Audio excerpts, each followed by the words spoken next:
Hello student, welcome to Meta Education channel where you can change the way of your learning and understanding. तो बच्चों आज इस video में हम topic cover करेंगे force on a charge particle moving in magnetic field. तो इसका क्या मतलब है बच्चों कि जब भी एक चार्ज पार्टिकल मैग्नेटिक फील्ड में मूव करेगा तो उस पे लगेगी फोर्स। जो वो मैग्नेटिक फील्ड है ना वो उस चार्ज पार्टिकल पे फोर्स लगाएगी। कितनी फोर्स लगाएगी, किस डायरेक्शन में लगाएगी, वो सारा कुछ आप इस वीडियो में आज समझोगे। ठीक है, तो बच्चों एक लॉरेंट साइंटिस्ट था जिसने हमें एक फॉर्मूला दिया जिसकी हेल्प से आप ये कैलकुलेट कर सकते हो कि कितनी फोर्स लगेगी।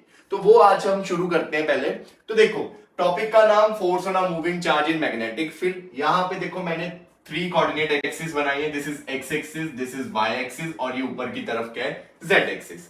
बच्चे ये एक्स वाई प्लेन में मैग्नेटिक फील्ड की डायरेक्शन जो है वो एक्स की तरफ है और एक मैंने पॉजिटिव चार्ज पार्टिकल लिया यहां पे जो इस तरफ v वेलोसिटी के साथ मूव कर रहा है और इसकी वेलोसिटी जो है वो मैग्नेटिक फील्ड के साथ कितने एंगल पे है, थीटा एंगल पे है। ठीक है, तो एक्स वाई प्लेन में मैग्नेटिक फील्ड की डायरेक्शन है एक्स की तरफ और जो अपना पॉजिटिव चार्ज पार्टिकल है वो इस तरह मूव कर रहा है कि मैग्नेटिक फील्ड के साथ कितना एंगल बनाए, थीटा एंगल बनाए। तो जब बच्चों ये पॉजिटिव चार्ज यहां मूव करेगा विद वेलोसिटी v, इस पूरे रीजन में मैग्नेटिक फील्ड होगी ना एक्स की तरफ, पूरे रीजन में जैसे जैसे वो आगे जा रहा है ना, ऐसे ऐसे आगे जा रहा है तो उसे एक्स एक्सिस की तरफ ऐसे मैग्नेटिक फील्ड मिलेगी। ठीक है, तो वो मैग्नेटिक फील्ड होने के कारण इस पे लगेगी फोर्स। अब वो फोर्स किस पे डिपेंड करेगी, तो देखो सबसे पहला फैक्टर कि जो वो फोर्स है वो डिपेंड करेगी कि अपना चार्ज पार्टिकल पे कितना ज्यादा चार्ज है। तो force is directly proportional to charge. जितना ज्यादा चार्ज होगा उतनी ही फोर्स भी क्या लगेगी, ज्यादा। ठीक है, सेकंड बच्चों वो डिपेंड करेगी कि वहां पे कितनी मैग्नेटिक फील्ड। अब जितनी ज्यादा मैग्नेटिक फील्ड होगी उतनी ही फोर्स भी ज्यादा लगेगी। थर्ड क्या है बच्चों, third is force directly proportional to velocity of charge particle. ये लिख रहा हूं पूरा क्योंकि ये इंपॉर्टेंट है। Velocity of charge particle perpendicular to magnetic field, या बोल दो component of velocity of charge particle perpendicular to magnetic field. मतलब वो कंपोनेंट लेना है वेलोसिटी का जो मैग्नेटिक फील्ड के साथ परपेंडिकुलर हो। तो यहां पे देखो अगर बच्चों ये वेलोसिटी इस साइड थीटा एंगल बना रहा है तो इस साइड जो कंपोनेंट आएगा वो होगा v cos थीटा और इसके परपेंडिकुलर y में जो कंपोनेंट जाएगा, जो इस तरफ बच्चों आपका कंपोनेंट जाएगा वेलोसिटी का, वो होगा v sin थीटा।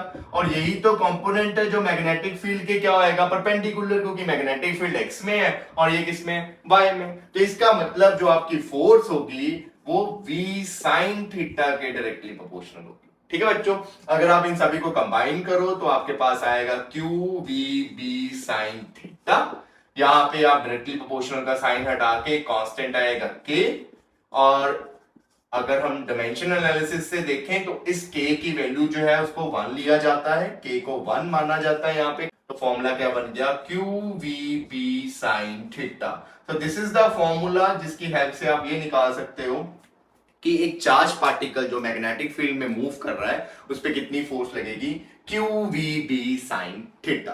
अब अगर इसको वेक्टर फॉर्म में लिखना हो तो वेक्टर फॉर्म में कैसे लिखोगे, ध्यान से देखो बच्चों, F is equal to Q. अब वी बी साइन थीटा आपको पता ना, ए बी साइन थीटा को क्या लिख सकते हैं, ए क्रॉस बी। ऐसी वी बी साइन थीटा को क्या लिख सकते हैं, वी क्रॉस बी। ठीक है, तो this is your vector form. समझ लगी, तो कभी भी वेक्टर फॉर्म में पूछा हो तो F is Q into V cross B. Is it clear बच्चों। अब फोर्स की वैल्यू निकालनी तो आ गई आपको, आपके पास फोर्स की वैल्यू निकालने का फॉर्मूला तो है। अब है बात डायरेक्शन की कि फोर्स लग तो रही है बच्चों, किस तरफ लग रही है वो कैसे पता चलेगी। तो डायरेक्शन के लिए बच्चों वी हैव 2 रूल्स। ठीक है, तो रूल नंबर 1 इज, आप सिंपल रूल लगा दो, राइट हैंड कर्ल रूल। मतलब फिंगर्स को कर्ल करके आप फोर्स की डायरेक्शन निकाल सकते हो। कैसे, देखो यहां पे आपकी जो फोर्स है वो v क्रॉस b के डायरेक्टली प्रोपोर्शनल में है ना, तो डायरेक्शन भी v क्रॉस b से ही निकलेगी। मतलब अगर आपने डायरेक्शन निकालनी है तो वो होगी इन the direction of v cross b। अब v क्रॉस b की डायरेक्शन कैसे निकालोगे? क्रॉस प्रोडक्ट में डायरेक्शन तो पता ही है ना आपको। आपने क्या करना है, v क्रॉस b है, अपनी राइट हैंड को उठाओ, फिंगर को v की डायरेक्शन से b की डायरेक्शन में कर्ल कर लेना। तो यहां पे देखो आपका चार्ज पार्टिकल ऐसे जा रहा था, इस तरह, मैग्नेटिक फील्ड इस तरफ थी ऐसे। तो अगर राइट हैंड थंब रूल लगाओ आप यहां पे, तो फिंगर V से B की तरफ कर्ल हुई, B इस तरफ था, B इस तरफ था, तो फिंगर V से B की तरफ कर्ल हुई। थंब किधर जा रहा है? ऊपर की तरफ। तो मतलब चार्ज पार्टिकल को जो फोर्स लगेगी वो इस तरह ऊपर की तरफ लगेगी। समझे बात? तो एक तो आपके पास ये है रूल जिसको हम बोलेंगे राइट हैंड कर्ल रूल या simple right hand thumb rule. ठीक है, करना क्या है, फिंगर को कर्ल करना है from the direction of V to B। Thumb आपको किसकी डायरेक्शन देगा? मैग्नेटिक फील्ड की। और एक पॉइंट जो हमेशा याद रखना बच्चों, कि जो आपकी फोर्स होगी, जो आपकी ये मैग्नेटिक फोर्स है, is always perpendicular to both V and B।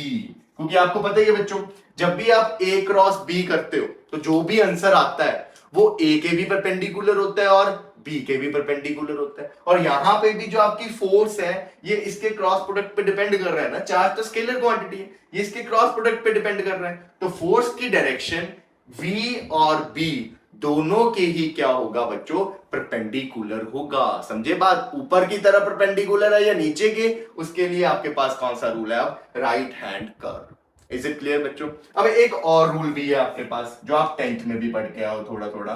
वो कौन सा है?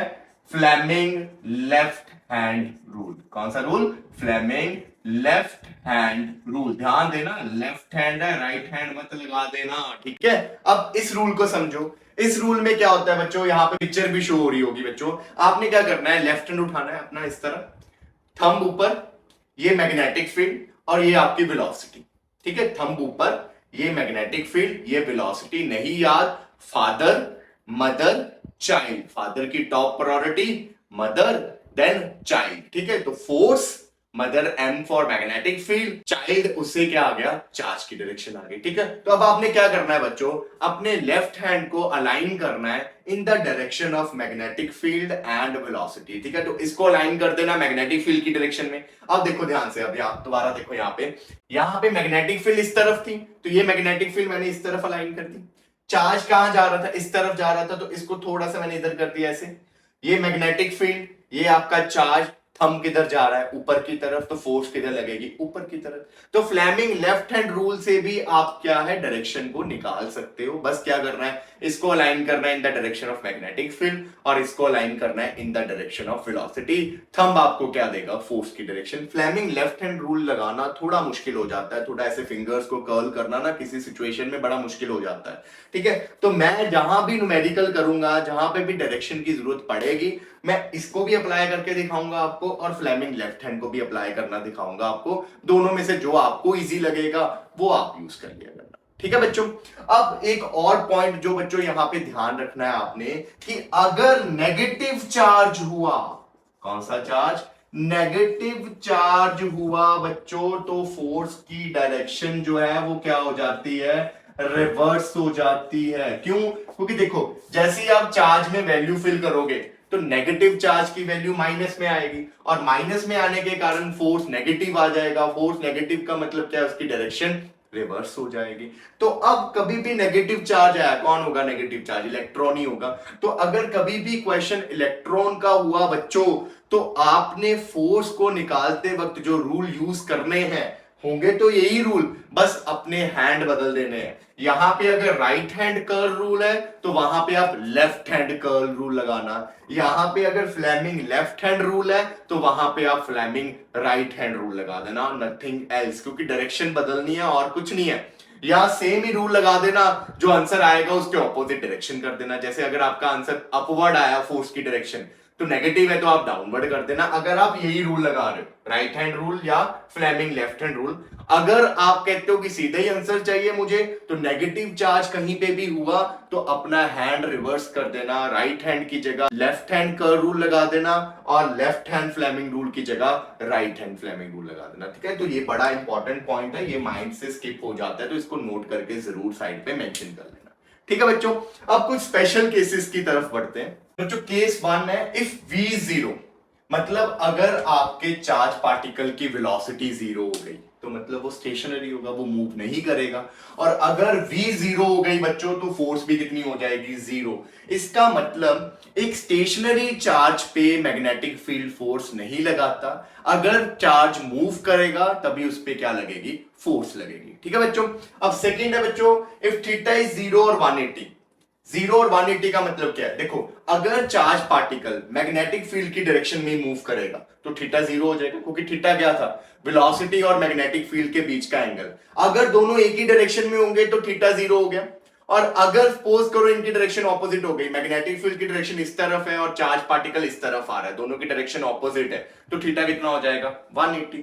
तो अगर थीटा जीरो है या 180 है तो फॉर्मूले में आता है साइन थीटा, और साइन जीरो भी जीरो होता है और साइन 180 भी जीरो होता है, तो अगेन फोर्स कितनी हो जाएगी, जीरो। इसका मतलब अगर एक चार्ज पार्टिकल पैरेलल या एंटी पैरेलल मूव करेगा मैग्नेटिक फील्ड पे तो उस पे फोर्स नहीं लगती। ठीक है, तो ये क्वेश्चन आ सकता है कि एक चार्ज पार्टिकल मूव कर रहा है मैग्नेटिक फील्ड पे पर फिर भी उस पे फोर्स नहीं लग रही, तो आप बोल दोगे कि या तो वो पैरेलल मूव कर रहा है या वो एंटी पैरेलल मूव कर रहा है। ठीक है बच्चों। और थर्ड है, इफ पार्टिकल इज न्यूट्रल। अगर पार्टिकल न्यूट्रल हुआ, चार्ज ही नहीं है, चार्ज जीरो हो जाएगा, तो अगेन क्यू जीरो, तो फोर्स भी कितनी हो गई, जीरो हो गई। तो ये तीन केसेस हैं जिनमें चार्ज पार्टिकल पे फोर्स नहीं लगती या वो चार्ज पार्टिकल ही नहीं होता, वो क्या होता है, न्यूट्रल होता है। अब बात करते हैं फोर्थ। अब बच्चों थीटा जीरो और 180 को छोड़कर बाकी किसी भी एंगल पे अगर वो मूव करेगा, चार्ज पार्टिकल अगर किसी भी और एंगल पे मूव करेगा तो उस पे फोर्स लगेगी ही लगेगी।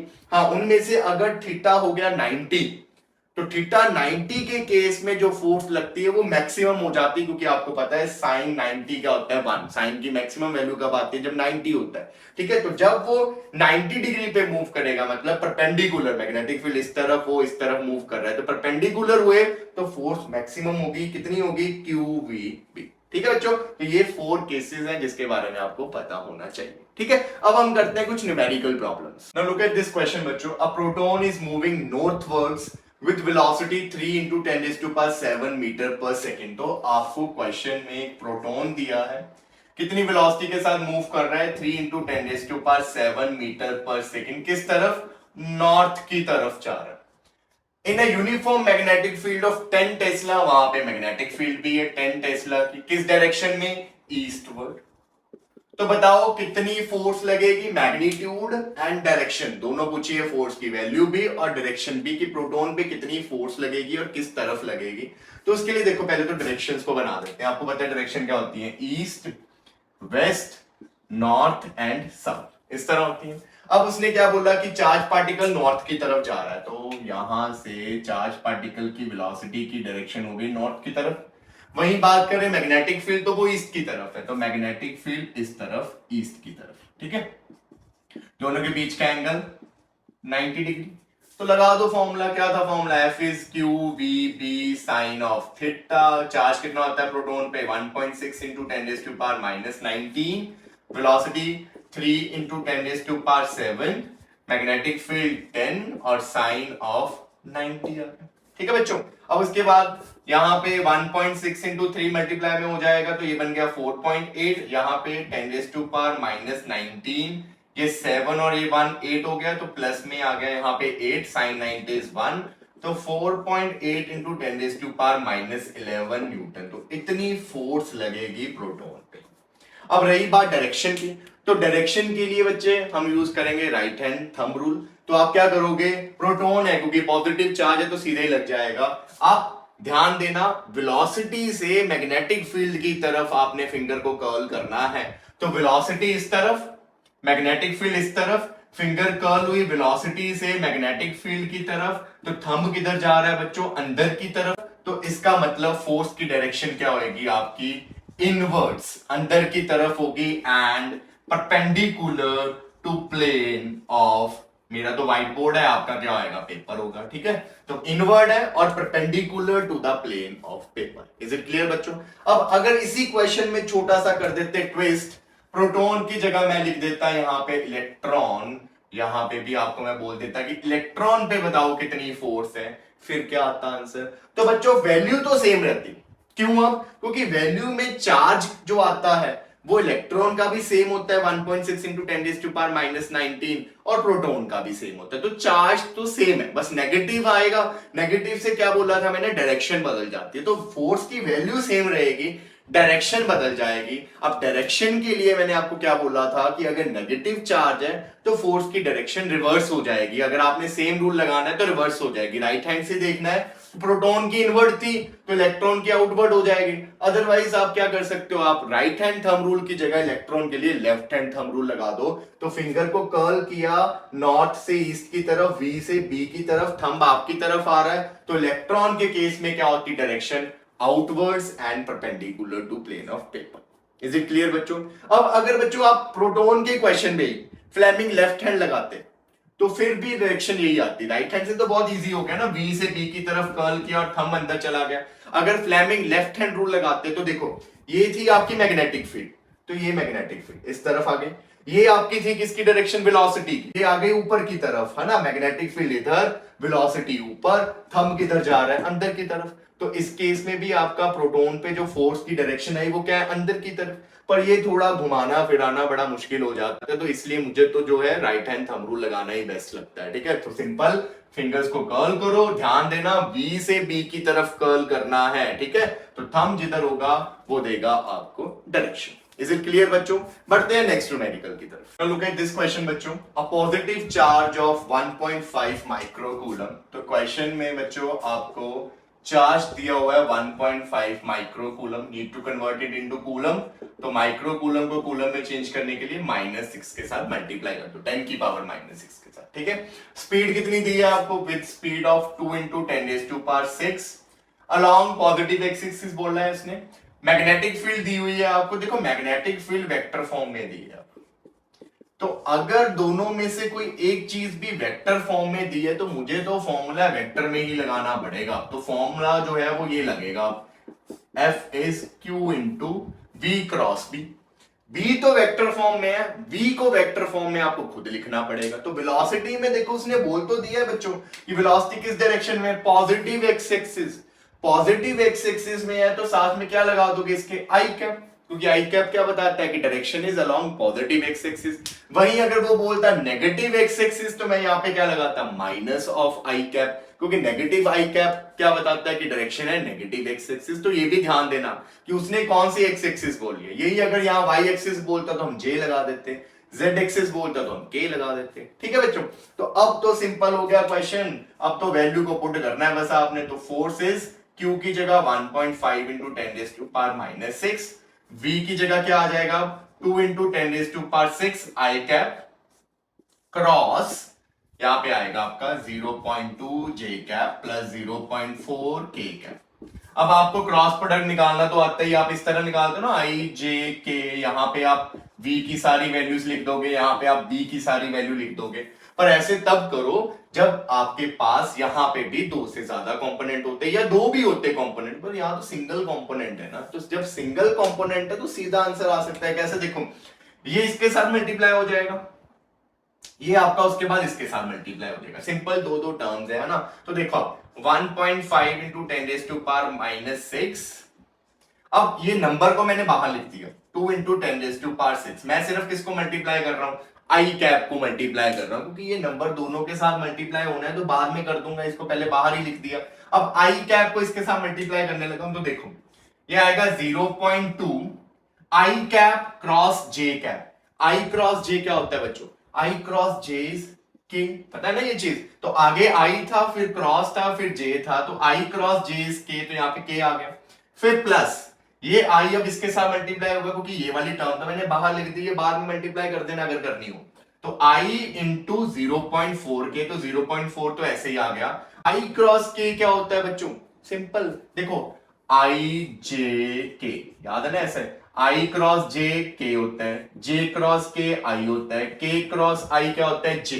पर आपने निकालना है आई क्रॉस के, उल्टा आना है आपने, एंटी क्लॉकवाइज।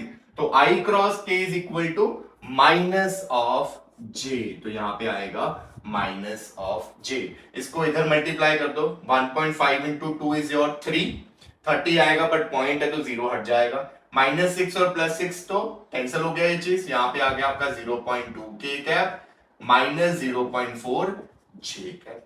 इसको मल्टीप्लाई कर दो, ये बन गया आपका 0.6 के कैप माइनस 1.2 जे कैप। तो this is your force in vector form. और अगर उसने मैग्नीट्यूड पूछा होता तो आपको मैग्नीट्यूड तो निकालना आता है। ये कैसे निकलता है मैग्नीट्यूड? रूट करके नीचे कॉफिशिएंट्स का स्क्वायर कर दो, 0.6 का स्क्वायर प्लस 1.2 का स्क्वायर, तो ये आ जाएगा आपका फोर्स का मैग्नीट्यूड। पर यहाँ पे तो मैग्नीट्यूड पूछा ही नहीं, यहाँ पे सिर्फ फोर्स पूछी है, तो ये आपका final answer. Is it clear बच्चों? तो ऐसे भी वेक्टर फॉर्म में क्वेश्चन आपको पूछा जा सकता है। अब एक और बात ध्यान रखना बच्चों, अगर आप डायरेक्ट वेक्टर फॉर्म यूज कर रहे हो जैसे इस क्वेश्चन में की, और अगर आपका नेगेटिव चार्ज हुआ तो आपको यहाँ पे नेगेटिव वैल्यू फिल करनी पड़ेगी, क्योंकि वेक्टर फॉर्म में अगर नेगेटिव चार्ज है तो नेगेटिव आगे पुट करनी ही करनी है। तो ये भी पॉइंट याद रखना। नॉर्मल है अगर, तो वहां पे नेगेटिव चार्ज मत पुट करो, क्योंकि वो तो डायरेक्शन के लिए होता है, वैल्यू तो सेम ही आनी है। पर यहाँ तो वेक्टर फॉर्म है ना, तो वेक्टर फॉर्म में आपने अगर नेगेटिव चार्ज गिवन है आपको, तो आपने वही चार्ज वहां पे पुट करना है अलोंग विद इट्स साइन।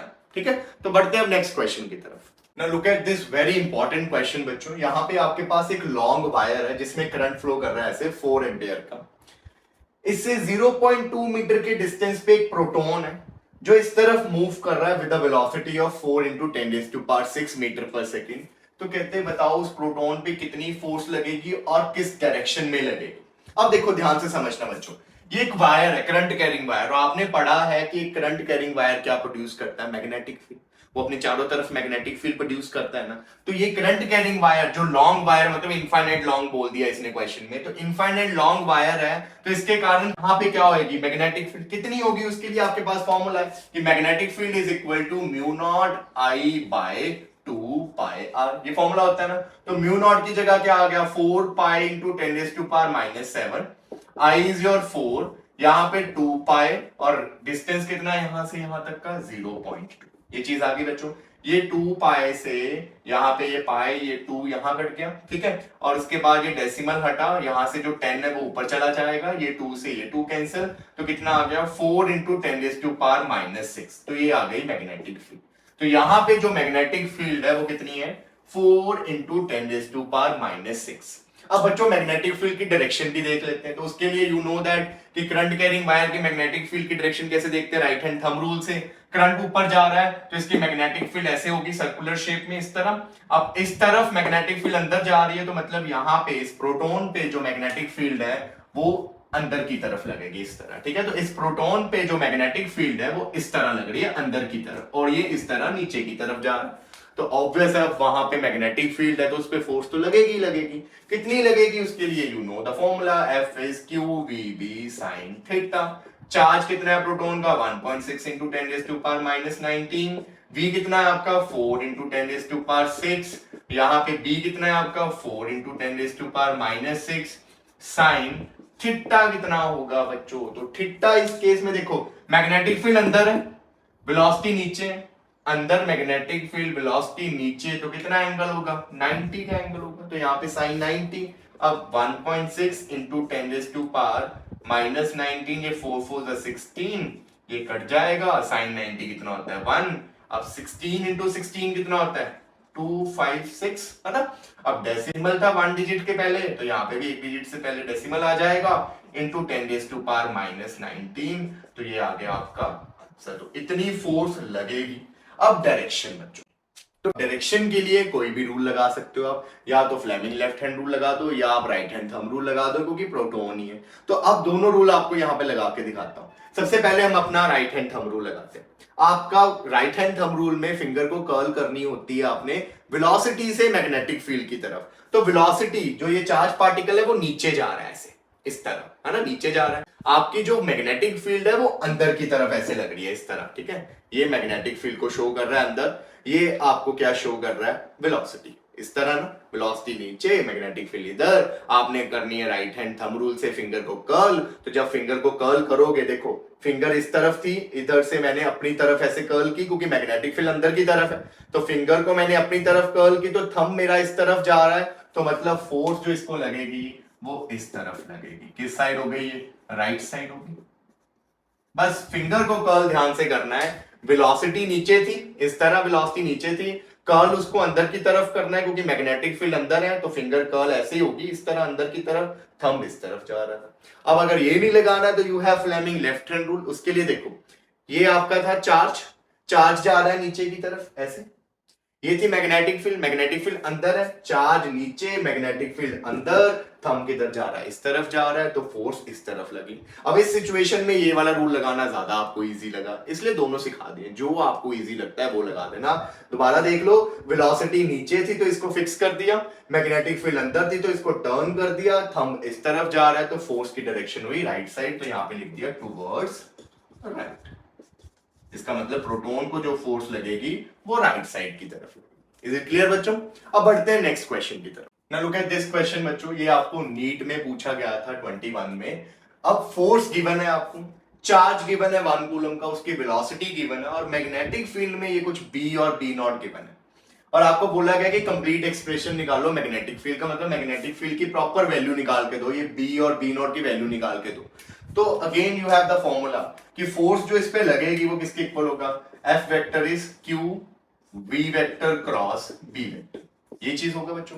तो यहां पे वैल्यूज को पुट कर दो और बी नॉट निकाल देना। तो उससे पहले देखो यहाँ पे आपको v क्रॉस बी चाहिए, अब आपको v क्रॉस बी ऐसे ही करना पड़ेगा क्योंकि अब दोनों में ही तीन तीन कॉम्पोनेंट है। तो कैसे होगा, आई जे के, v क्रॉस बी है तो v वाले ऊपर 2 4 6 बी बी बी नॉट, ठीक है। तो कैसे सॉल्व होगा, देखो सबसे पहले आई को सॉल्व करना है, तो ये वाली रो और ये वाली कॉलम छोड़ दो, तो आई साथ में ये आ जाएगा 4 into B naught minus 6 into B, ये चीज आ गई बच्चों।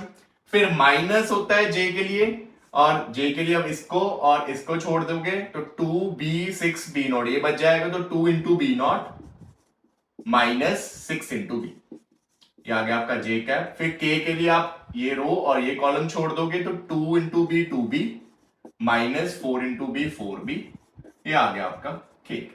क्लियर बच्चों?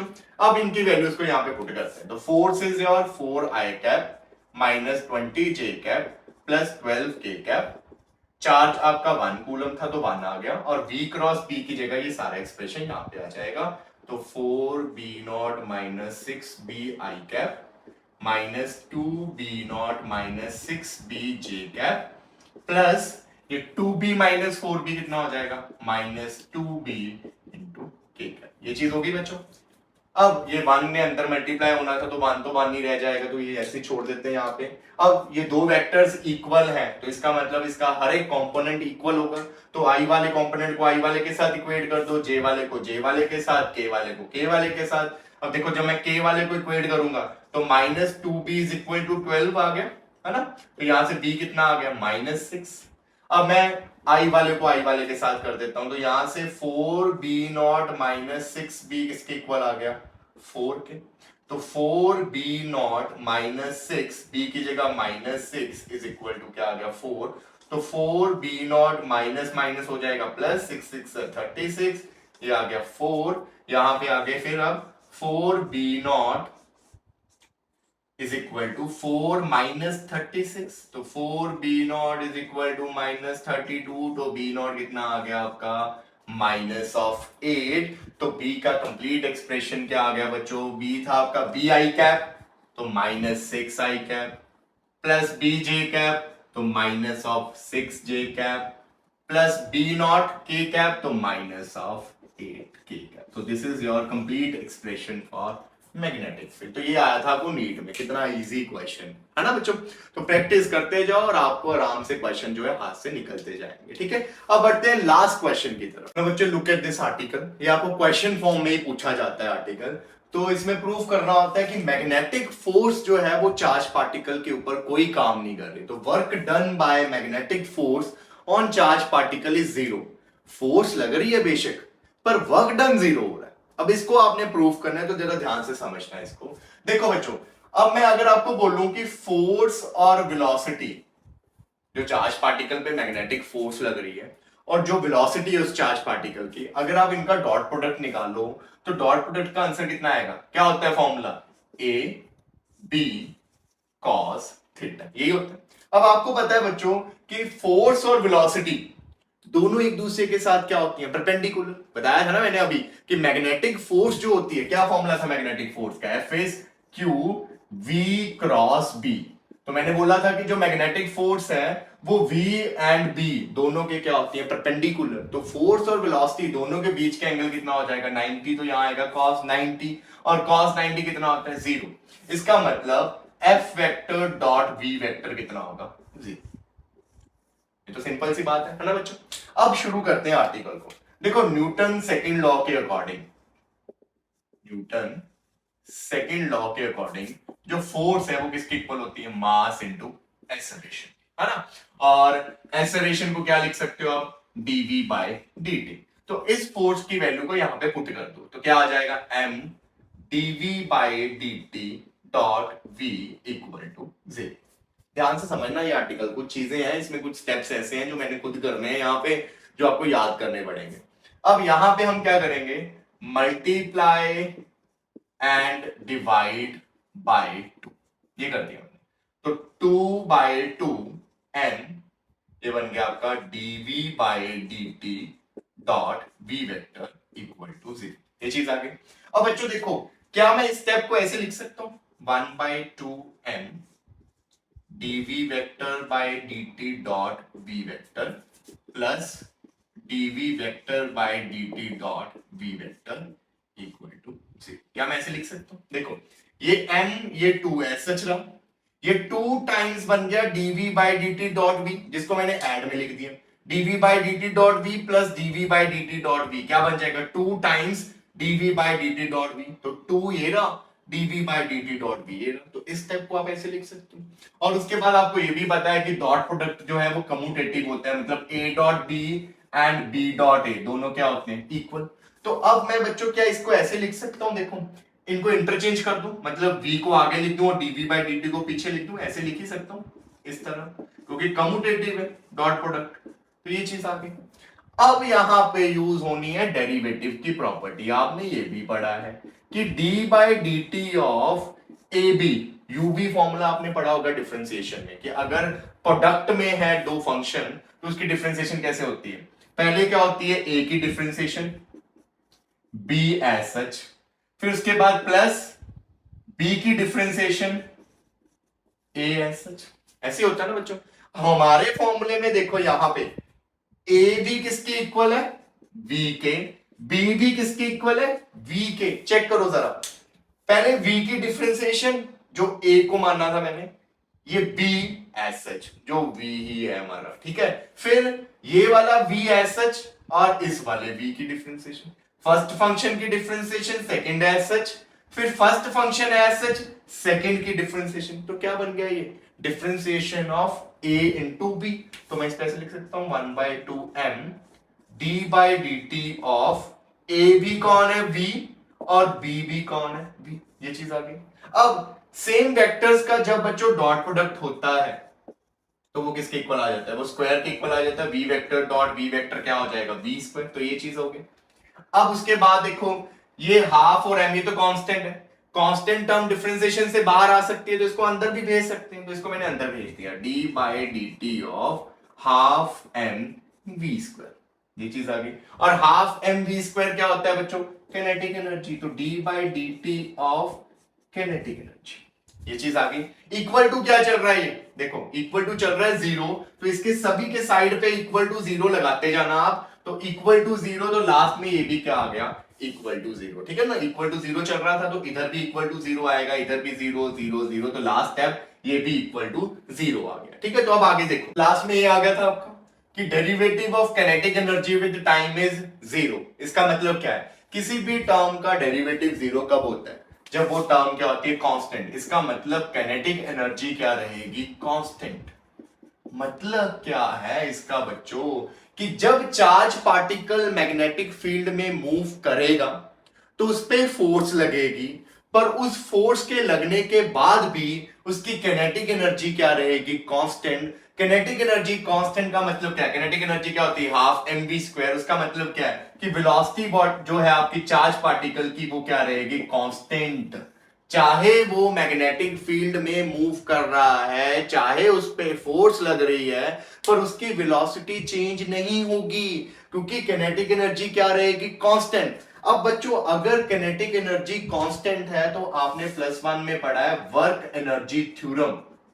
याद है कुछ वर्क एनर्जी थ्योरम के बारे में आपको? क्या होती थी वर्क एनर्जी थ्योरम? कि work done by any force, यहां पे कौन सी फोर्स है, मैग्नेटिक फोर्स, तो work done by magnetic force is equal to change in kinetic energy. और हम तो किनेटिक एनर्जी चेंज ही नहीं कर रहे, हमारी मैग्नेटिक फोर्स के कारण जो किनेटिक एनर्जी आई थी वो तो क्या थी, कांस्टेंट।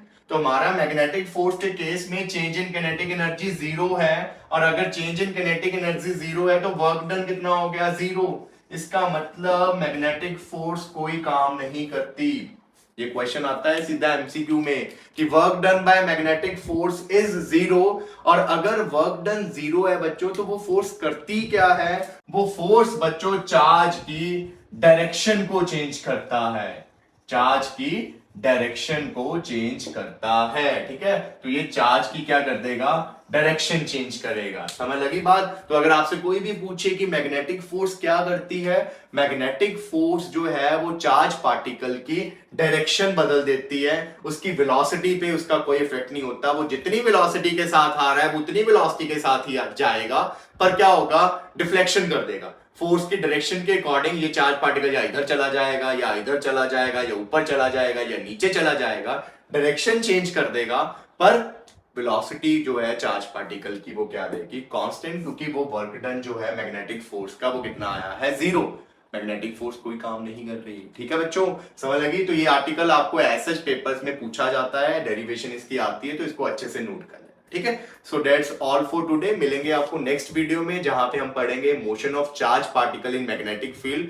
वहां पे आपको ट्रेजेक्टरी के बारे में बताऊंगा कि जब चार्ज पार्टिकल परपेंडिकुलर आता है तो उसकी ट्रेजेक्टरी किस तरह की होती है, जब वो पैरेलल आता है तब क्या होता है, जब वो किसी और एंगल पे आता है तो तब क्या होता है। वो भी बड़ा इंपॉर्टेंट आर्टिकल है, तो इसके बाद उस वीडियो को भी जरूर देखना। ठीक है बच्चों, so thank you very much.